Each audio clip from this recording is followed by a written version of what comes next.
Thanks for that. Yeah. Brace yourselves. It's gonna take a couple of minutes, but if people watch the replay, they can. They're gonna see this. There goes one.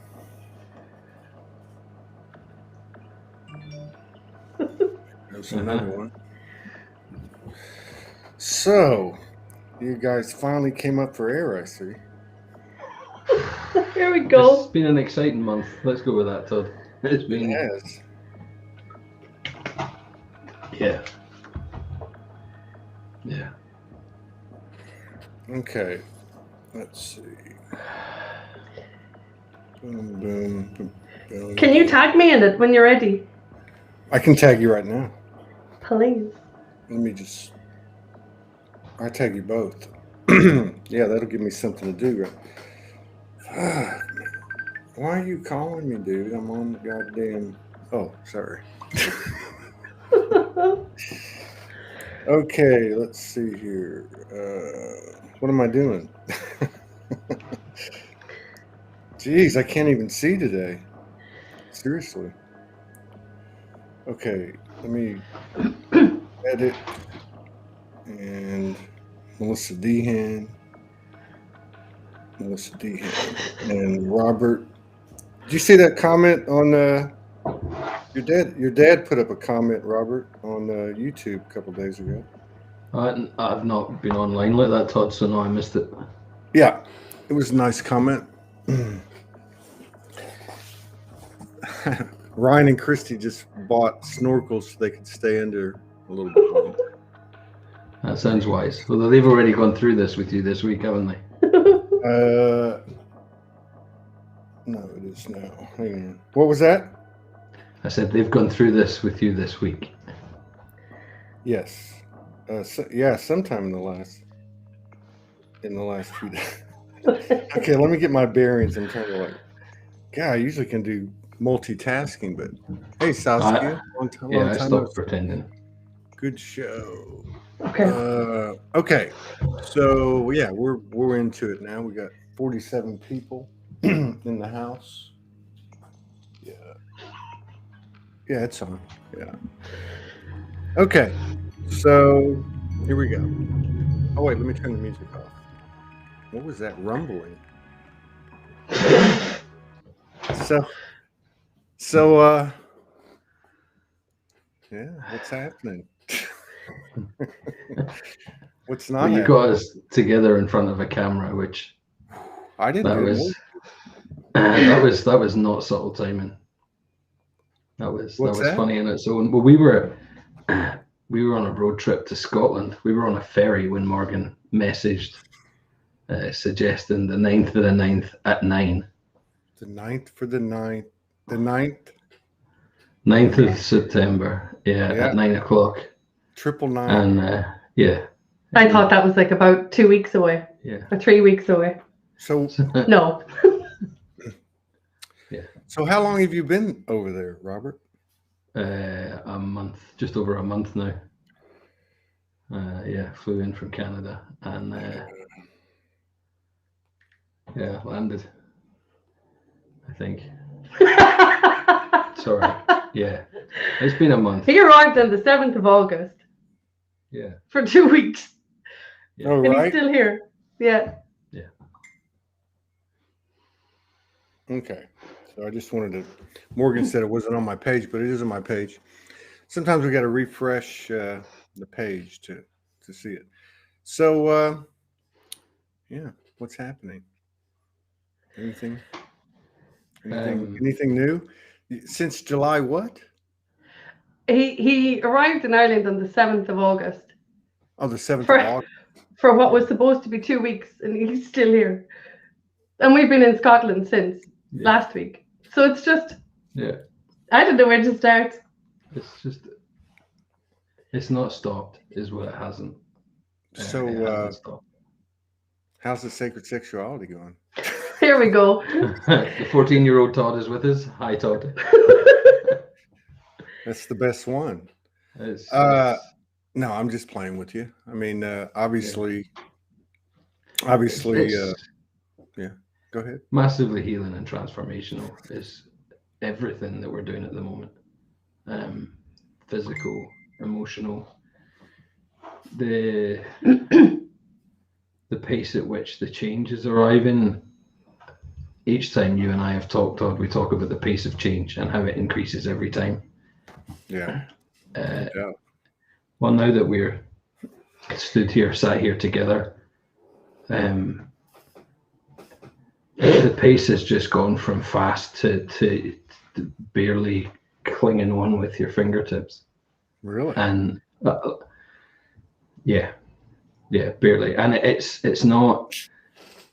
No, I'll talk about what it is rather than what it's not. What it's requiring is absolute presence. And when one of us steps out of absolute presence, the other one is there to witness it in real time. And it invites the other to remember who they are rather than looking to be rescued or to drop into drama. So there's no place now for anything that doesn't resonate with being in that moment. In my version of what he just said is like it's like shadow work on steroids. Yeah, that would be way more eloquent. Yeah. It's just this is just my perspective. It's been like I've done the work on myself up until this point. Completely committed to myself, completely invested my time, energy, and presence in myself, completely committed to just knocking anything out of the park that hijacked my peace, that places I was in that I shouldn't have been, situations I was in, relationships that I was in, you name it. I put my head down for the last 2 years and cleared everything within my field that was not love. And what this to me is like, if you can visualize like a game and you reach a specific level in a game, you level up. This is the game, but it's two of us. It's two dual control. Yeah. So it's still the same intensity. It's still the same journey. It's still the same clearing. It's still the same healing for myself. But I have a constant mirror in front of me now that is unconditional love, the love that I am, facing back at me. So the same triggers happen, the same situations, life situations happen, except you're taking full accountability and responsibility for yourself. There's no, you're making me feel like. No, there's none of that. No. When you said this, I feel. Yeah, no. And even if you come out with it, like, even the idea of speaking like that, it's laughable, because what we're realizing is this is what we did in relationships through all time.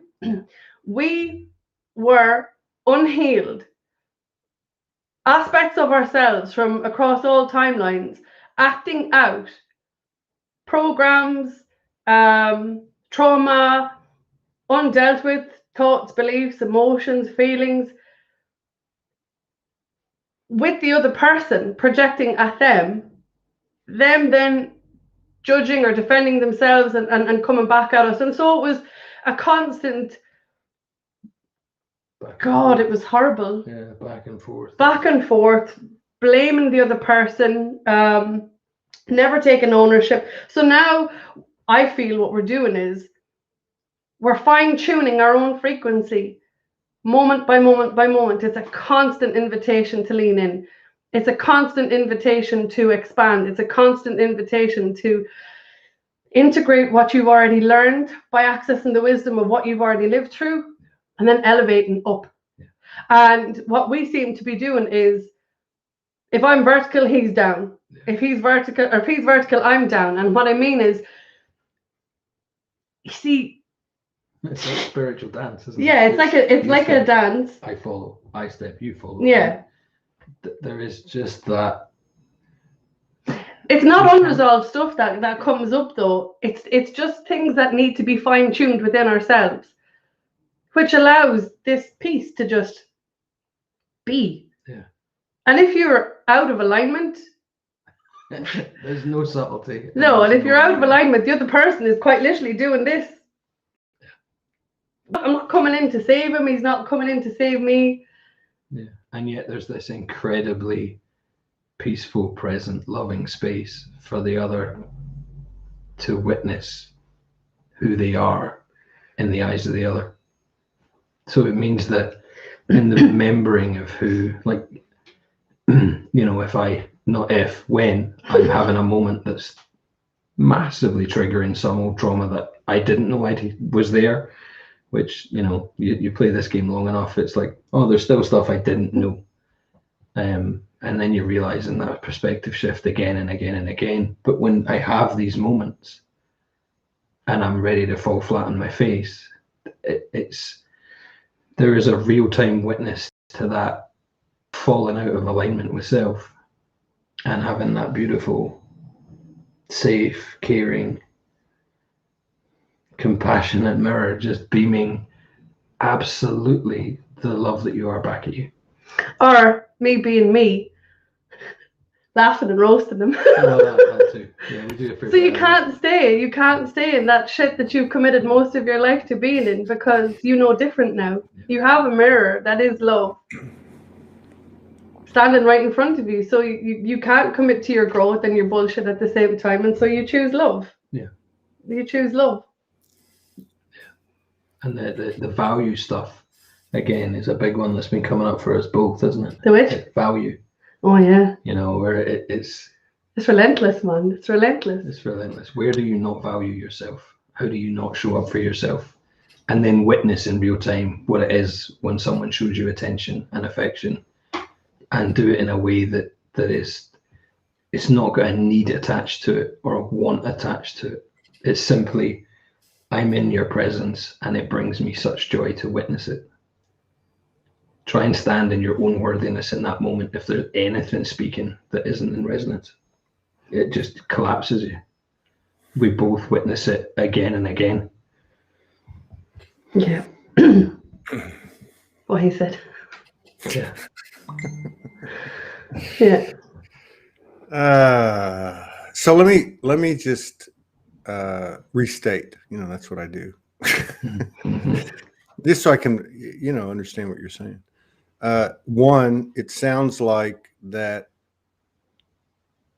projection is projection, and it's recognized, and it sounds like the other one is going like this, like you said, but at the same time doing that, I guess almost out of a tough love. No, it's not. It's not even that, right? Yeah. When I do the hands up thing, it's more like this, I guess, for want of better. It's providing a container, right? Because what I have experienced, this is just me personally. What I've experienced is, in regards to relationships, a trauma bonding, right? So I've been through what I've been through. He's been through what he's been through. So it's like we already know each other's wounds. So when he stands in his past, when he stands in anything that causes him to question himself, his world, I just become the container. Yeah, you know, it's hands off, and I let him regulate himself, because that's the way it should always have been. We should never have been dependent on the other person to come and fix us or rescue us or be what it was we needed. And so in that stillness, in that presence, all I'm being is a safe, I'll put it to you this way. I am my own safe, sacred space. When I am love, that's what's mirrored back to him, even if he's in the depths of his shit. And so his choice then is to be who he believed the world told him he should be, or to be here now, to be love, to beam love. Yeah. And so it's an invitation every single time to choose. But it's always been an invitation. That's what we're realizing. It's always been an invitation. Yeah. But it could never be seen with such clarity from the perspective of being in a relationship where we bond to each other via our trauma or our wounds or our history, because both of us have cleared any distortions. We are clearing. We're not there. We'll never be there until we tap out and take our last breath. But we're committed to ourselves, and in turn then committed to, I guess, honoring that. So that if, how do I even say this? If the other, when the other person is in their stuff, they're also in the container. So he knows I'm not going anywhere. He knows I'm not going to judge him. And if he does, he speaks it. Yeah. In the container, it's safe to speak your truth. It's safe to be unapologetically you. Why? Because we did the work to get here. Yeah. So we reached that place individually, like I described the levels of the game. We reached those places ourselves via doing the work we do with others and on ourselves. And so when we step into this level, it means that it's a level playing field. It's equality. It's balance. It's an invitation just to keep leaning in, to keep stepping up, and it's relentless. Yeah, it is though. It's not stopping. Like it's I mean, you said it before yesterday. I said it yesterday. It's just like a break. We just need a moment. It needs to stop. And it's like, yeah, that's not going to happen. And yet there are these moments, these pauses between experiences where we get to stand in that absolute presence of the love that we are. You're in awe. You're in awe. Like, I think he's one of the most courageous men I've ever come across in my life.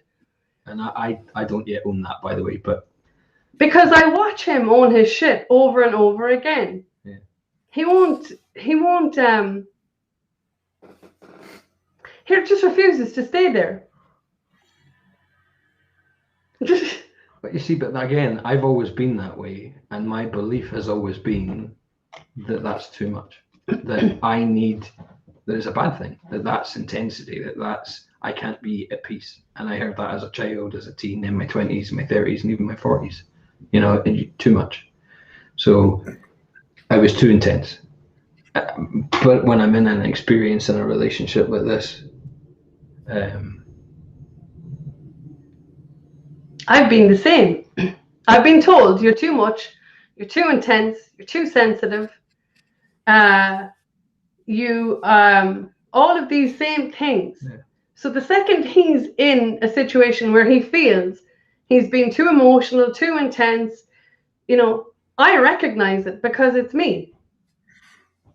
So you can't stay there. You just can't. But it also opens up this container for just experience after experience after experience. And it's not that there's chaos out here. No. It's that there's the restoration of peace over and over again. It's the liberation from your mind about the way you perceive the world, the distorted perceptions you had of the world and yourself, the distorted or the judgments you placed on yourself and the world, how you thought you should be versus how you know you can be. Yeah, and then not recognizing, not knowing how sensory we are, how sounds, weight, the physical, tactile stuff, how the way we actually experience the world in witnessing each other. We're recognizing that. I don't even know how to convey it without words, but that who we were was always enough. But yeah, as kids, as teenagers, as adults, and who anybody even watching this, who you are is enough. Who you always were was enough. But this is just me personally. I can only speak from my experience. Without you committing to yourself, without you committing to understanding yourself, you're just going to be met with repetitive mirrors of a frequency match of who you were. Yeah. And I personally don't want to live there. And because I did what I did, here I am. Yeah, likewise. Where it's the most intense experience. I mean, calling it one experience, it's hundreds or thousands of experiences, and they're incredibly intense, and yet they're very funny, peaceful, fun, gentle experience I've ever known. He shaved his beard today. I've been roasting him all day. I'm not happy. No, there was 4 months of growth, and then there was a nice long 3, and then today I just got the wrong. Is there any particular reason why you're not happy about it? Apparently, I don't look, Scottish enough now. Is that? I didn't know that was a thing. No, I'm only messing. No, I don't care. Not messing. No, but all right, I'm not messing. I told him if he shaves that shit, I'm gonna bounce him so fast over to Scotland on a ferry. He won't feel his arse touch the ground. So however healed I am, I need to be healed here. I'm in 0 point that. I know. Do you know what I see or I feel is he looked different today. Like, he looked different. I'm fine. He physically shaved. He's still the same man, but he's moved through so much in the last 2 days. It's like a new aspect, a new version of him, like, shows up then, which almost validates the madness that he's been through to get to even be in a position to converse. Like, yourself, you're going through all of the things you're going through while the world is on fire, and you're just trying to keep afloat and maintain your own vibrational space and frequency. It's not easy, and yet it's the most rewarding thing when you can free yourself from your history. I don't know. Yeah, you do. It's just the bullshit, the lies that we think we've told ourselves and that we've recognized and released. And then suddenly you find yourself being invited to be truly in acceptance and love. And suddenly there's a requirement to go back round again. Only this time you're going back round again very differently, because there's no space to dwell on it. One of my friends used to delight in saying to me, you're trying to throw yourself a pity party. And she wasn't doing it to be obnoxious. It was really a loving thing, because there's this moment when you're experiencing yourself again, where there's this desire, for me anyway, to, at times when it's really hard, to be like, oh, but it was this, and when I grew up this happened, and I believed this, and you're reinforcing this wonderful story of why right now you just need to be an asshole to yourself and can't actually be the love that you are. But when you're trying to do that in the face of something that is absolutely the love that you are reflected back at you, you can no longer lie to yourself on any level, because you're witnessing yourself. You stop, you take a breath, you look into each other's eyes, and one laughs, one smiles, and then it reverses, and it reverses, and it reverses, and it reverses, and it's beautiful. Such a fucking gift. Like, it hasn't stopped. So, like you said a lot. So I'm just trying to retrace, just to bring clarity. First of all, it sounds like that indirectly, you never actually, you did state it, I think, but that you both, or how did you meet in a different connotation than, how did you meet, like, online, but like, how did you meet? How did you magnetize to each other? It sounds like the prerequisite was cleaning your shift up. Yeah. Massively so. Yeah, that's for sure. Yeah. Morgan dropped a message into my inbox with a YouTube clip that Rob had shared in the Soulogy group about what he was explaining what he shares with the world about a concept called star babies, which I'll let him expand on himself. But as he was speaking, I was like, that sounds like me. What he was talking about, it sounds like me. So Morgan was like, you got to check out this yummy man. And he's from your neck of the woods. So I watched his video. I did reply straight back to her, and my first words were, he's so handsome. Which you both said to him, he's so handsome. But I replied, I sent him a message which I do with anybody that I have connected with who really resonates with me, like their frequency, their message, because I know what it takes. I know what it's like to put yourself out there. It's very daunting. But when you're so passionate about what you've gone through that you don't want anybody else to endure what you've endured, yeah, I really respect that shit. And so I reached out, sent him a message. He replied back. There was an exchange of a couple of messages. And then about a week later, I think it was, I shared a post that I had written, except I put some pictures and I did an audio recording of it. And he heard my voice a week later. And then he did the same. He messaged me to say he had huge resonance with my message and he needed to hear what I had said. And he mentioned about the frequency of my voice. And then on the 21st of June, I'd had a bit of a dodgy day here. I had woken up to some messages belonging to him. I messaged back and he said, sounds like you could do it chatting. I was like, yeah, okay. And then we jumped on a call, and that was 11/11 on the 21st of June. Yeah. And 47 days later, here he is. and I just want to say, for the sake of synchronicity, it is tree right now. Ah, there we go. I've missed that shit. Over here. He needs to hear you saying it. I love it. No, I'm not saying it for you either. Tree in Arkansas. No, I'm not even saying it. Why'd you do this to me? But yeah, it did. It took him 47 days from that first interaction where we spoke until his butt touched down in Ireland. Yeah. And that was just a simple he didn't know where he was going. If he was going to America, coming back to the UK, he'd been in Canada. I happened to say, if you're back in Ireland or back in the UK around that time, I'm on annual leave. Yeah. And he said, how about a visit there? But we spoke every day. I mean, the first show he was on with you, we had connected on the Monday. He was on with you on the Wednesday. I was on with you on the Thursday. Like from that Monday, we spoke every day. I mean, for hours. Yeah, we did. We totaled it, didn't we? And in a week, there was 24 hours of conversation. But we were just each other's normal. Like, but there was nothing normal from day one. Like it was just this. I got the message, the text message through, and I was just like, I think you need to have a conversation. I think you need to chat. Like I could feel it.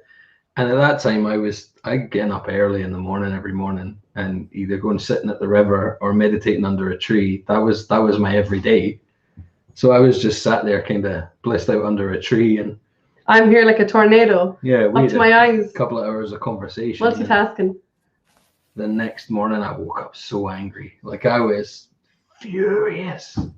And I owned it. Like immediately I went into it, because it was just this from nowhere. We'd had this wonderful, beautiful conversation for a couple of hours, massively expansive. And yet I was so angry. And I really had to play with that anger. And then when I spoke to her later that day, it's just constant invitation to lean into whatever comes up. I said, I'm really angry and I'm furious, in fact. And Melissa being Melissa, she was like, well, it's not fucking personal, so maybe you should just lean into it and tell me about it. And so you were angry. I was so triggered by Melissa's eyes and the resonance in her voice. It fucked me. You got to expand a bit better on that. No, I'm going to. I'm going to. But it was the reaction was so strong that the anger was so palpable, and he was triggered by the fact that he's where he was and I was where I am, and the connection that had been so organic and flowed so effortlessly, and we had just walked through a personal tornado each in both of our worlds, where we had said no to anything, like I said, that just had hijacked our peace, and we were very much in our own personal spaces. Yeah. I know for me, for sure, my head was down. I wasn't interested remotely in connecting with anybody, a relationship, nothing. I was done. I was so done, it wasn't even funny. And then he comes boomeranging out of nowhere. And I told him to bounce again. Morgan said, what did she just say to him? I told him to bounce, to go away, to leave me alone, to go back, because again, I could feel this magnetic pull. You can't deny it, but at the same time, I'm like, I haven't got time for this shit, you know. But I had sent out a very direct request to the world, or to the universe, whatever way you want to put it. I want to know what it feels like to be on the receiving end of the love that I am. Exactly that. And then he rocks up. And then I was like, okay, I take it back. Yeah. Because it was there. It was literally there. And it was there because my field was clear. And he was a vibrational match to what I had just asked for. And me to him. And so that was the anger, was having looked in her eyes on her profile picture and then heard the resonance of her voice. I knew I was fucked. There's nowhere to go with that. She'd literally displaying the keys and codes in her eyes that told me exactly where and what and how her heart was. And with that information, what are you meant to do? Just walk away? So I was so angry, because it's like, I'm good over here, thanks. I'm really enjoying being under this fucking tree with my Starbucks, enjoying this very beautiful Zen experience. I really don't have the need, the desire, or the time to engage with someone on a different continent. Yeah, me either. It's just, it was a no for every valid reason. And yet in speaking the no out loud, it disappeared, because where's it going to go? And it couldn't go anywhere, but yeah.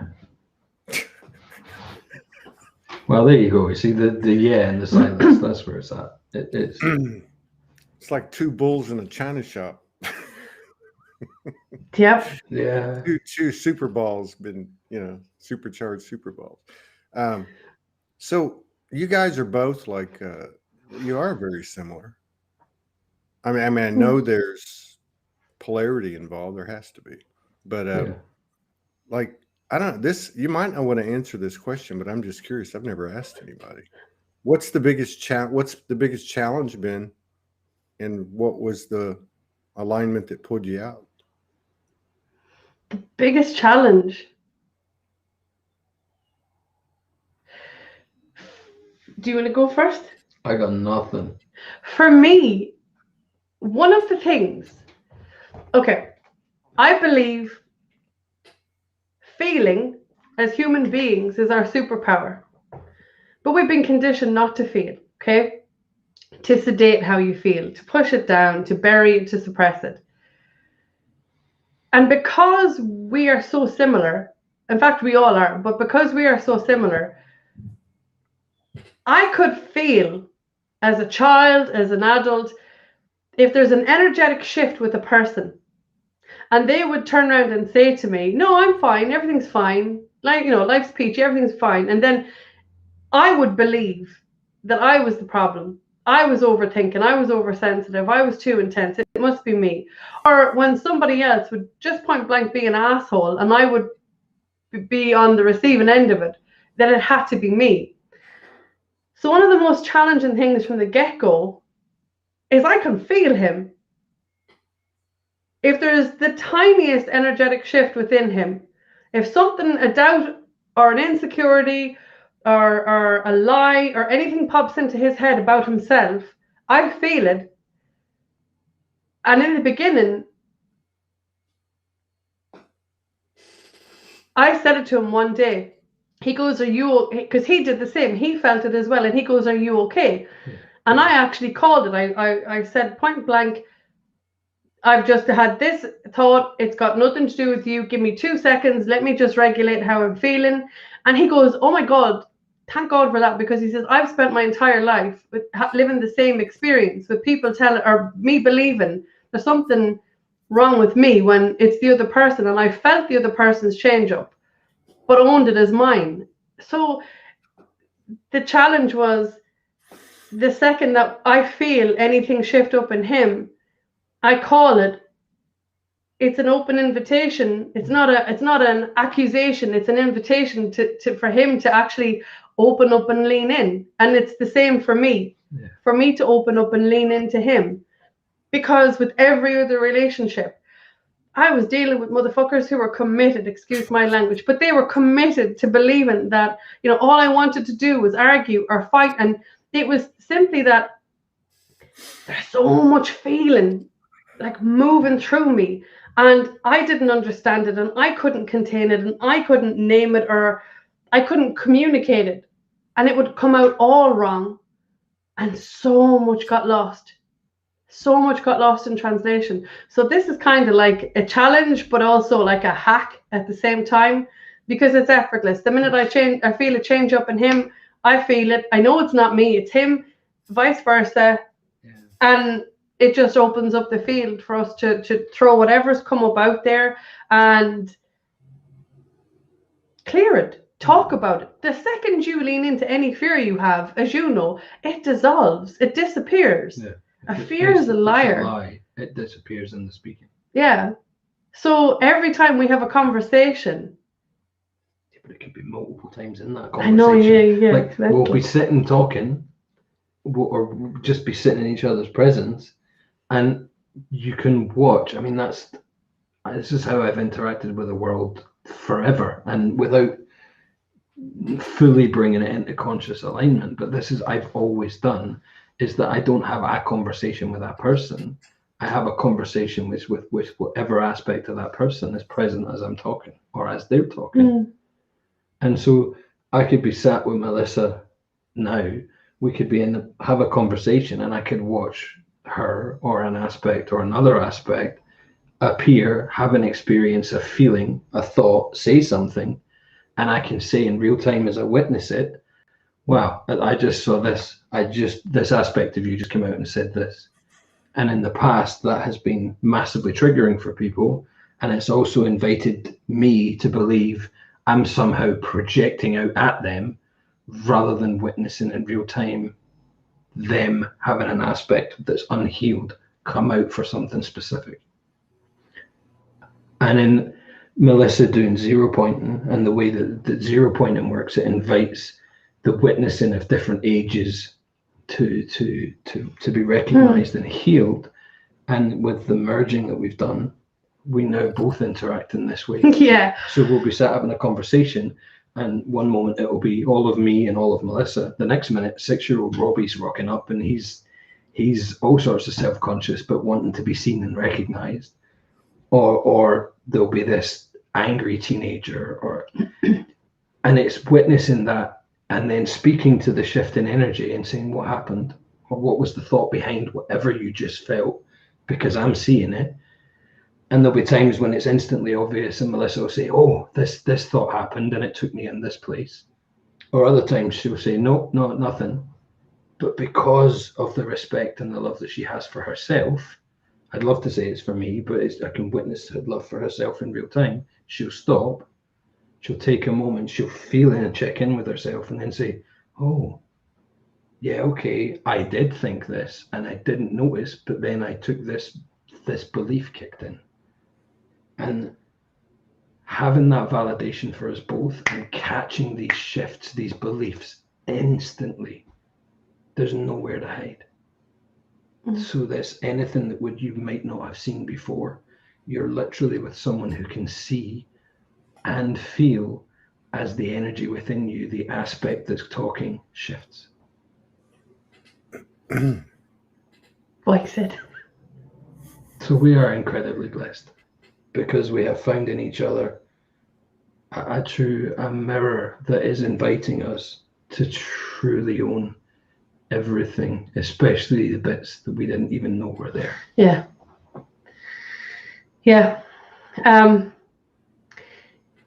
If I could just share one thing, for me, when I'm doing zero pointing work with other people, right?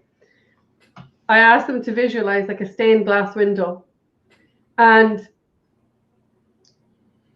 within our lifetime, it's like the stained glass window shatters into oblivion, and shards of the stained glass window are left scattered across many timelines, right? When you retrieve these pieces back to wholeness, back to oneness within yourself, what happens is you have access to the wisdom that you have reclaimed from these timelines of yourself, right? So when I understand myself better, if I'm in a conversation, a situation where something, if I'm triggered or if he's triggered, I'm able to access the aspect or the aspect of myself in that moment and meet their needs.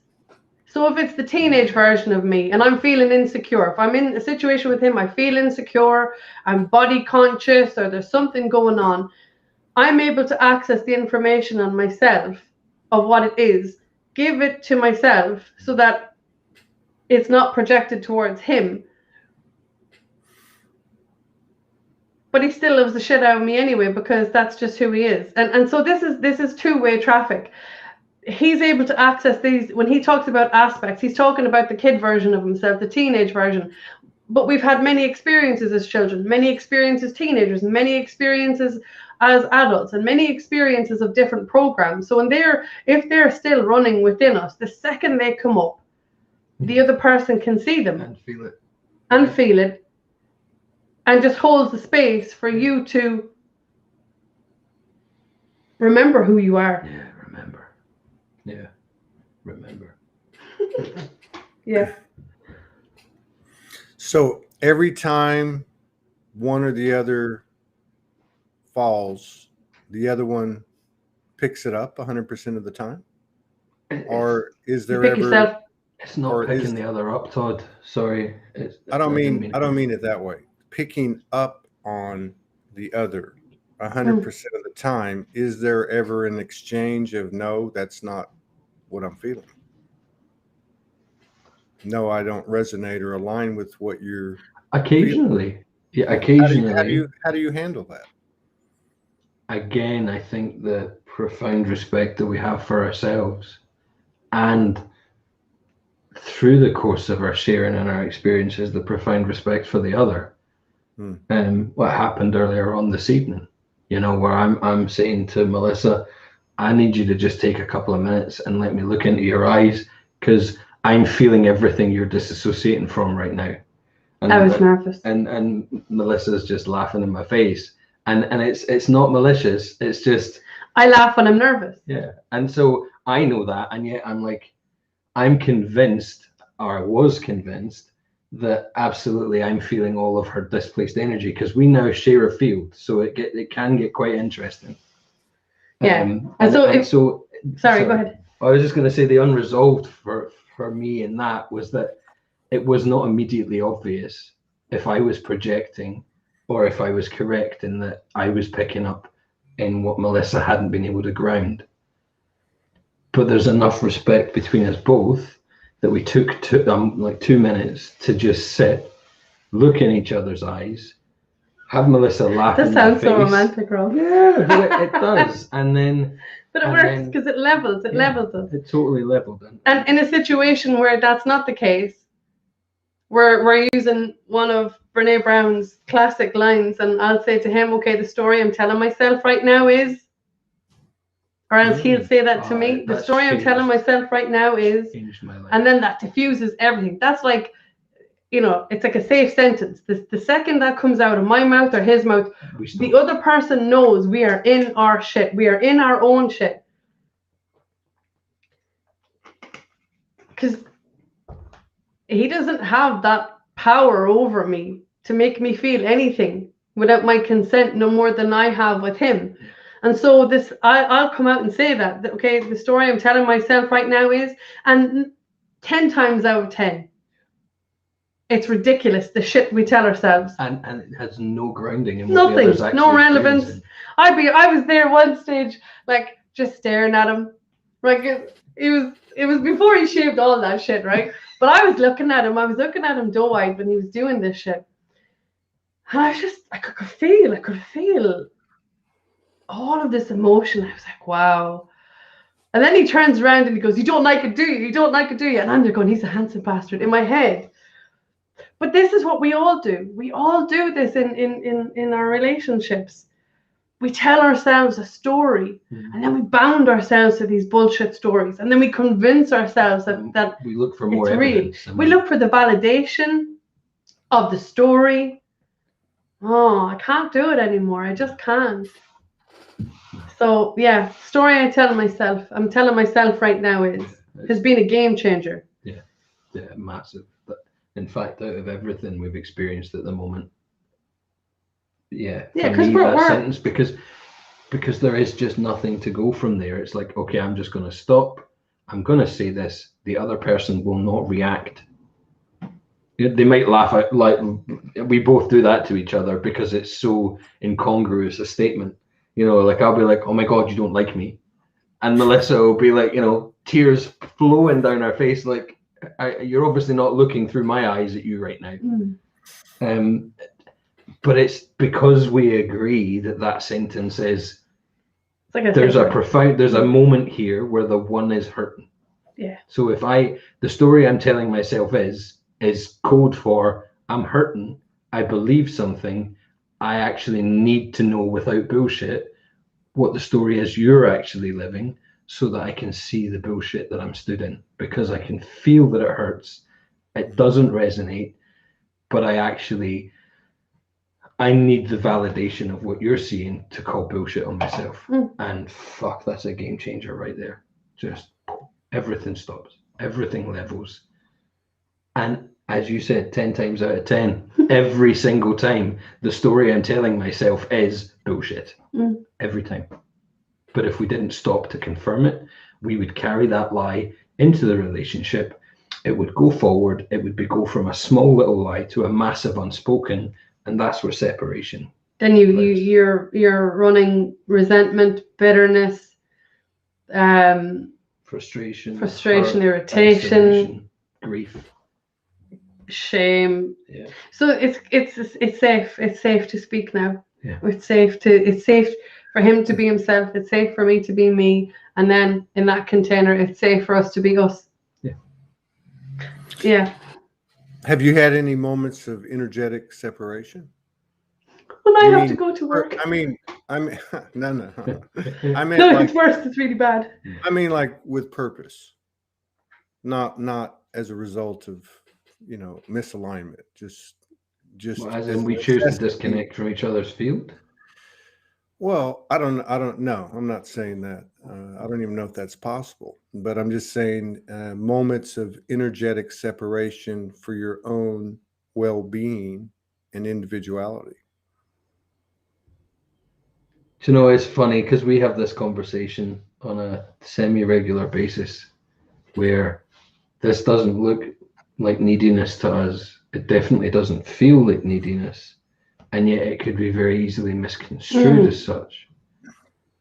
But no is the short answer to your question. The longer answer is that this absolute ability to be present and honest is the most leveling experience of my life. And it's not that I am complete with Melissa or that Melissa is complete by me. No.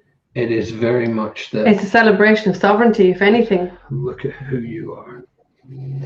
Yeah. Look at who I am. It's a celebration of sovereignty. You see, to the outside world looking in, this is very rapid. It unfolded very rapidly. It might look very extreme or intense, and yet this is the most freedom, spaciousness, unconditional love. Yeah.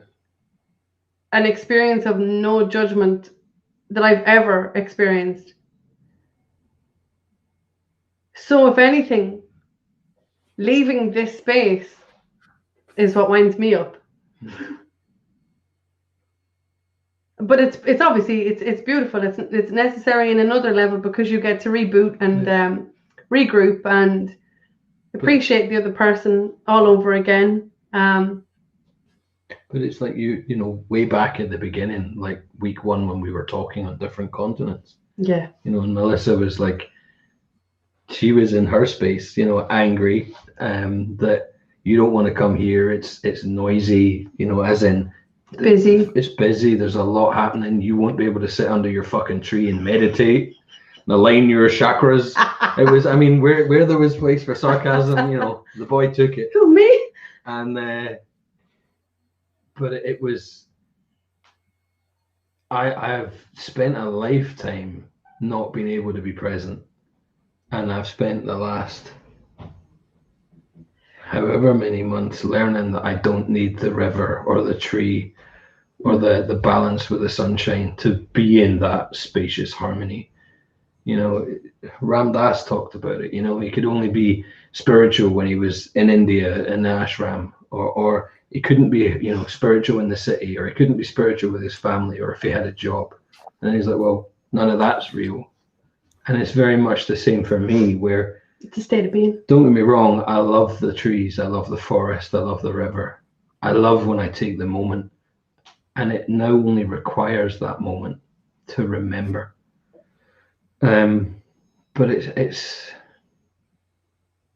we get to just look in each other's eyes close enough that in the blacks of her eyes I see my face, in the blacks of my eyes she sees hers, and we either laugh at each other or we just fall into the deepest resonance. And that is more leveling than any meditation or retreat I've ever done. And it's yeah. Has there been an effect on your own personal self-judgment quotient as a result of being in a container of no judgment or unconditional love? I've delighted for years in saying that I'm a judgy bastard. You know, my Glaswegian accent gets deeper. I like how I sound when I say that. And I have been super judgy of myself for so long. You know, I judge myself for judging. There's a good one. It's not a new statement, but I've done it a lot. Again, in this container, you're very welcome to judge yourself, but you're going to be looking at the love that you are reflected back at you going, there a reason you're doing that right now? Yeah. So has it gone down? I don't know if the answer is yes or no, but I know if there's a judgment I'm going to witness in real time, that I'm doing it to myself. Yeah, you get to watch what the other person puts themselves through. And then it offers you, it's an invitation to look back in your own world and realize that it couldn't have ever been any other way because of the way your history was, or your environment, or what you believed, or what you experienced. And Jesus, it's so destructive. It's but it's clarity. It's profound clarity over and over and over for you about the way you exist in the world. Yeah. It's repetitive, expansive, profound clarity, and an invitation to choose you. Like, I'm choosing me over and over. I'm not choosing him. I'm choosing me over and over and over again. He's choosing himself, and we meet in the middle. That's the easiest way I can put it. And, you know, I'm not saying, like I said at the beginning of this, you know, we're constantly growing, and this journey doesn't stop until you take your last breath, but it's one that I'm definitely committed to experiencing with myself. If this is one of the benefits of it. I mean, I think, don't listen to a single thing we've said. If you want, go back and watch the whole thing on mute, and the frequency speaks for itself. And I'm not oblivious to that, and it scares the shit out of me, because I believed my entire life that this was possible, but to live it is a whole other experience. It's a whole other experience where you're repeatedly given an invitation, like I said, to choose you. It's not about the other person. That's the difference between, from my perspective, a codependent relationship, or what's the other word? Toxic relationship, codependent relationship. Like, it's a constant journey for you with you, for him with himself. Yeah. And then the fact that the two of us come together are the benefits of the work we do on ourselves. Yeah. So it's actually not about you. No, or you, but damn, it's good fun looking. How do you best love the other one?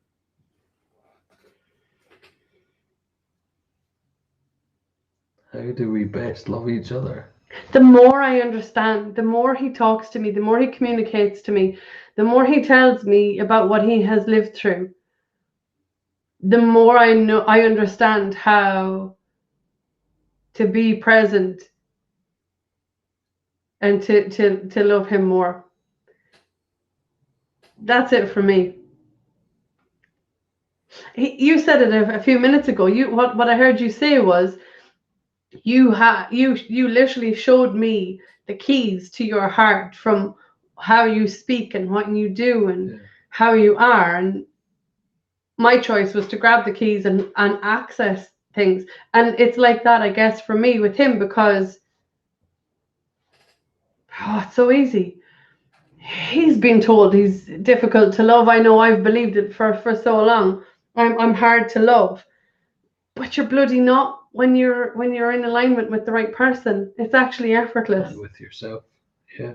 And I'm not saying that this is going to be like that you're not going to go through hard times, or you're not going to face big mammoth life-changing things. We all are, but I just think with this, just the understanding of yourself and the other person understand. My happiness is mine, his happiness is his. I'm never going to place it in his hands. It's never his to hold, and vice versa. My happiness is my job and his is his. Again, which has been one of my triggers forever without being aware of it enough. It's like, oh, I'm not capable. I think we spoke on this before, Todd, where I didn't believe I was capable of holding the love that I am.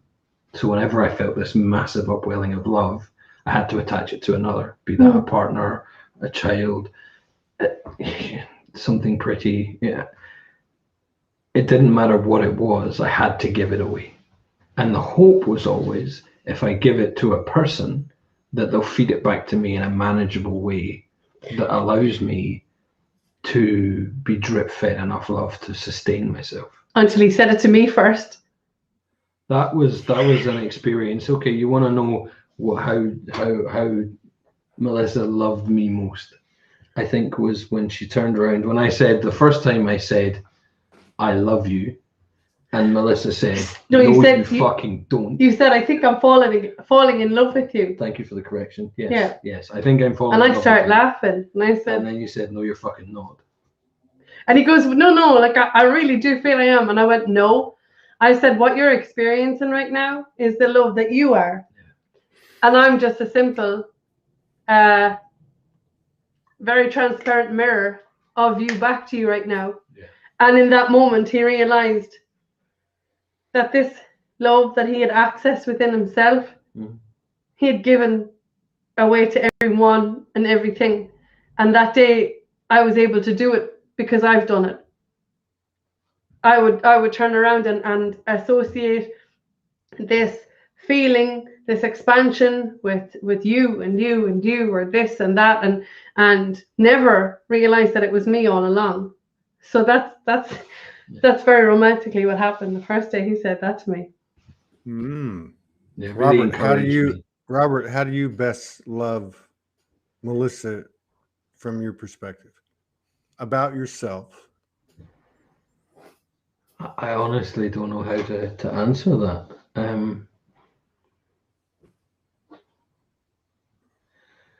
I best love Melissa by being present. When I'm able to be me, to stand in the sovereignty, the beauty, and the love that I am, and truly own that, and then put my attention onto Melissa, whether she's awake or asleep or with me or not with me, or able to look in my eyes or not. When I'm that level of presence, it invites Melissa to remember every bit of love that she's ever known and remember that it's hers. And it's not that I'm giving her anything other than my own presence. But that has been impossible for me until How does it make you feel to be present? How does it make you feel about yourself? There's no self in presence.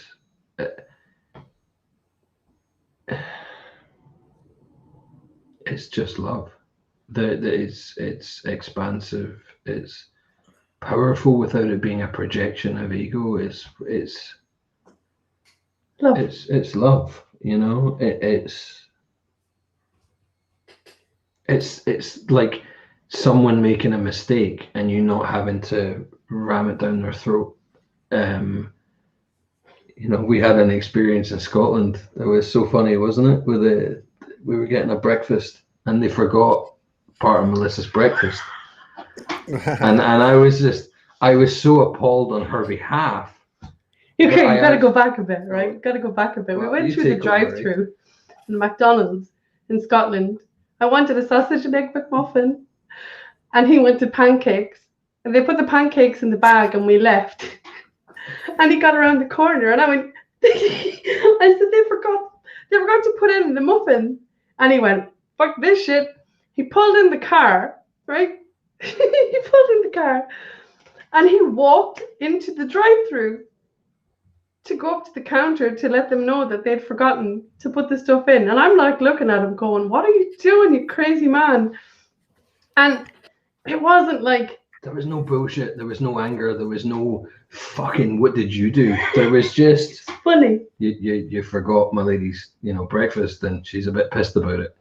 And they're like, we can't serve you. You're not in a car. I was like, I'll just walk into the building then. But it was... sweetest thing anyone's ever done for me. It got my breakfast from McDonald's. There was presence in it because... No, it was beautiful. It was funny. Yeah, because it was light. It was effortless. Nobody was to blame. The staff at McDonald's. It was just honoring. It was just awesome. Where's our breakfast? And that's one anecdotal funny thing about presence. But, yeah, it's the more we can give that to ourselves, the more, I always imagined if you're present, then you're this incredibly powerful being that invites resonance for others. But actually it can be the most light, playful, silly, welcoming energy. But yeah, presence. So, thank you. So, how I know you went to Scotland, and I know that you've met Melissa's family. So, I guess you both have met the other's family. How has the experience and the assimilation? How has that been? How has that been? With reference points being, the traditional path of light workers individually that are somewhat, different than the collective family atmosphere, and also in regard to I'll just leave it at that. So we're going to talk about your mother first? Which would be your... My mom. Nobody saw any of this coming, first of all, including us. Yeah. So we kept this to ourselves very much. We stayed within this bubble to experience it, because I've been waiting my entire life to experience this. And so Rob's met all my family, and he's laughing hysterically now because my mom loves him. Like, I think she actually loves him more than she loves me. Like, I'm not lying to you. I went to work one day, 3 days in the last month, but one of them, while I'm on duty, he's at my mom's house having steak. She calls him to say, how do you want your steak done? And I'm like losing my shit on the phone going, I never get invitations for dinner or steak dinners. Yeah. And then, So yeah, her mother, who was this, tough nut to crack, who doesn't like people, and if you're an asshole, she'll just say to your face, you're an asshole. I hope she's watching you right now. I do too, because she's epic. Well, evidently the apple doesn't fall far from the tree. She's very, That's fair. very, transparent. That's the best way we can describe the force that is my mother. So, yeah. And she doesn't do like hugs. And he literally goes, "Can I have a hug?" And I went, "It's all going to go down now. It's gone. He's gone." But it was just, she hugged the fucker, didn't very she? Much. And every time he goes down now, he gives her a hug. And I'm like, so I went up to her afterwards and says, "Can I have a hug?" And she goes, "You fuck off." Yeah. Yeah. No, everybody. The family have been, it's just like effortless. Again, effortless. Because there's nothing unspoken between us, and it's evident. It's whatever it is that we're experiencing is so evident. It's experienced by everybody. You can't miss it. And they're seeing. I didn't know Melissa before I was in her life, so I can't comment to the specifics of it. But I know that they're seeing a brightness and a joy, in her daughter and their sister that wasn't there before, and that's being celebrated. And it's not, who are you, what do you do? It's, you're Rob, it's really lovely to meet you. Mm-hmm. How would you like your steak cooked? Well, it's one's at work. Dickhead. So and the reverse, we went to Scotland and Melissa got to be experiencing that anxiety of what's it going to be like to meet your brother, and what's it going to be like to meet your father, and and meeting his dad was his brother's a beautiful man too, but meeting his dad and listening to him speak and watch the relationship these guys have with each other is just beautiful. The conversations that they have. I mean, I was just sitting in the corner. All I was missing was a box of popcorn, and I was just. And that was the first time I'd seen my dad in 18 months. It was like, "Hi, I'm flying visit to say hi and introduce you to this beautiful woman, and then I'll be leaving in the morning on the ferry." It's just not stop giving. It's just effortless. I guess the next time you'll see him will be at the baby shower. Won't be happening. Won't be happening. No, thank you. No. I like all of this freedom and the space to go and enjoy it. And the sleep. Sleep is good. Yeah. We like sleep. So no. So you've worked 3 days in the last month? It sounds like something's coming into alignment there. Our baby will be something that we'll create together. Yeah. Beautiful. For sure. Yes, I've only been in 3 days. Please don't tell my boss. I went under the radar. But I've just loved being at home. I've loved being at home. I've loved being, here in our home with my family. But yeah, we've already decided that there are things that we want to be able to share this. Yeah. Because we've lived the opposite. And I'm like, I say this to him like the whole time. I've said it to Morgan. I say it to Marina. Imagine not living this now that I know what it is. And this is accessible to everybody. Yeah. I mean, everybody. And you don't need to be in a relationship to experience it. No. You actively don't. We're blessed that we're getting to do this at this pace with someone who's literally stood in the same resonance. Because it invites an integration. The integration, I think that, Todd, more than anything for me, is the what's making the pace possible. Because we're finding we can land the integration because we're in a couple, because we're in a partnership where. Yeah. So for me, it's sharing the zero pointing process. As you know, I do this alongside Morgan. For Rob, he's done his own different modalities that he's used, and we haven't landed this yet. We have the space created to do this, but landed the way we want to present this to the world, because it's so awesome to live this. It liberates every aspect of it. So you're talking about the space that you've created in regard to the manifestation of the third energy that you've created between you. Yeah. I mean, it was day 2, I think. Day 1, day 2, Melissa ordered me a matching desk for her desk. Yeah. The space we have here. So we've got desks and they're kind of like back to back here. And then I looked at her chair, and these are matchy chairs that are for tonight, so that we can basically sit on top of each other. Wow. I'm just being honest. Wow. No. Okay, I'm not in trouble. There you go. No, that's not what's happening right now. But we've got matching really nice chairs. I'm going to say we've created a cool space for us to create whatever. Yeah, we know that we're going to be sharing this space physically to invite others to share the healing that we are. To remember, yeah. I mean, there's no wrong answer. I'm just curious. Everything's different. There is no linear.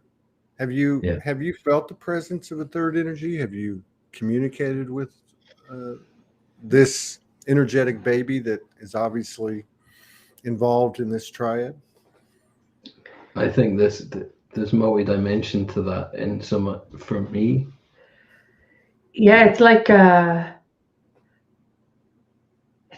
coming at that specific statement from many different angles, and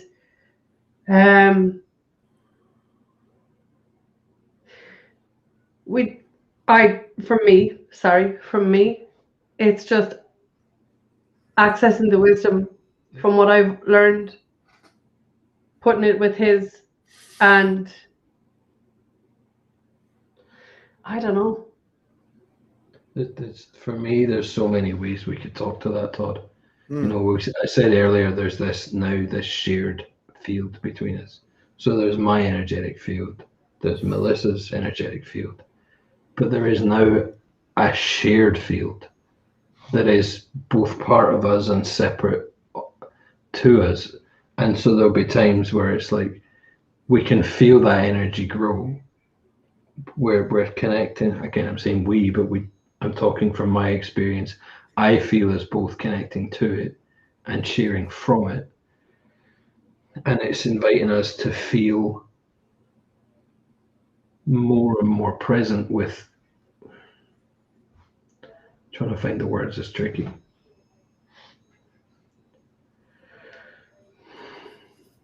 It's inviting us to be more expansive than I've ever known. So I can choose to fill this field with an unspoken fear, with a belief that I'm in some way limited, or I can choose to breathe the absolute belief that everything in this field is possible, and that it then invites that expansion through itself. I feel like I'm really not communicating it with words effectively, but there is very much, that's one aspect to it. There are many others. I think the gold here is when you've cleared so much from your own personal field that's not in alignment with you, manifesting and creating is effortless and so fast. Yeah, so fast. Yeah.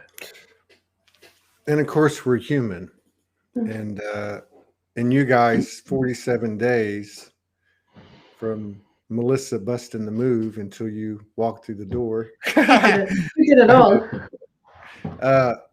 Just living together, and then you've got others in the house. I mean, I mean, sometimes, I mean, that's a normal, assimilation or transition. Has that created any challenges, or are there, even beyond that field, is there noticeable polarities that you've had to work with or recognize? It was a very big concern for me moving forward, and probably my biggest obstacle.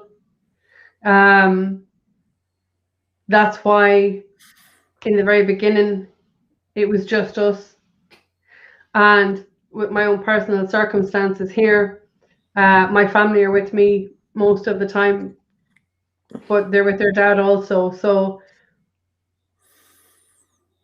we literally took things day by day to see how it landed for everybody, because Rob didn't just walk into my life, he walked into my family's lives. Now,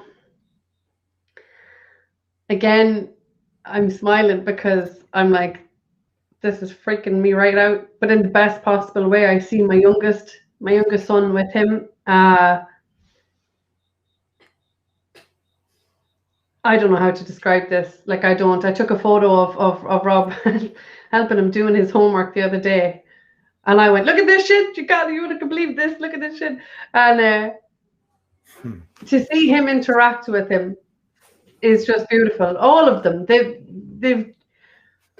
It's just been effortless in a way I can't describe. And like I said, I did have my concerns about it, but when you see it in real time. And even when there have been moments that are, it's interesting how it works, because it's just like with Melissa and I, where one steps, the other follows. You know, it's been a very similar kind of experience with the kids, where, you know, it's like in each day. He's able to see things that I can't, and it just fits. It just fits. I can't describe it as anything else other than it just very naturally, effortlessly, organically fits, and not from a space of us wanting it desperately to be, you know, such and such a thing so that we can be happy, but the evidence is all around. Like, it's all around. The frequency speaks even if you're not talking. It really does. Have you noticed that? Have you had excuse me, have you had much contact with people beyond your family, like, you know, at the grocery store or other friends or anything? I mean, do you see the effect? Yeah. We were sat having a coffee the other day. It's outside of Costa in Scotland. Where it was so funny. We were sat outside the drive-through. We're sat at the bench. We're having this just a conversation like we do. And suddenly this woman is honking her horn, and the guy's leaning out of the car, like banging on the roof, like just cheering us on. Literally cheering us on. While you're having a coffee. We were just talking. We were literally just. He was sat across from me. She starts beeping. He goes, "Yay!" like this, and I was like, "What in the hell?" There was another day we went for a walk in the town here, and we were walking up. He stopped to say something to me. I'm just looking at him. He's looking at me. And this girl comes zooming by on a bike, and she goes, "Oh my God, that was beautiful!" And I'm like, "What the hell?" Yeah, this kind of stuff happens. That's it. Yeah, and even people like you know who I assume they're going to be judgmental about the fast pace of this. They just love the shit out of the two of us together. So yeah. It's very cool. Far out. That pretty much says it all right there. Mm-hmm. You guys got anything else? Anything you want to talk about? Or? I'm happy out. I just want to say thanks for the space to share this love, because it's pretty cool. It's just the most incredible gift, Todd. Yeah. So thank you. Fucking A. Hey, one thing before you go. The reason I put my heart and soul into clearing my field is because of you and Morgan. This is a true story. She'll validate this. I saw your picture from the day you got married of her looking at you and you looking at her. And I remember when I initially contacted her, I went, I want that. I want exactly that. And no matter what it takes, I will do whatever it takes for that. And that's why I started zero pointing. That's why she will tell you I was relentless doing the work. And that picture really drove my commitment to myself. And this is the benefit of it. So I want to say thank you to you for being you with her. Very welcome. And I love that because, you know, I think that says a lot about what we're all doing. It's not a prayer. It's what you just said. You know, you want something. Yeah. And the frequency says it all. So thank you. That's it. We're out. All right. Peace out. Love Thank you, you so love. much Love you, Todd. for being Thank so you. open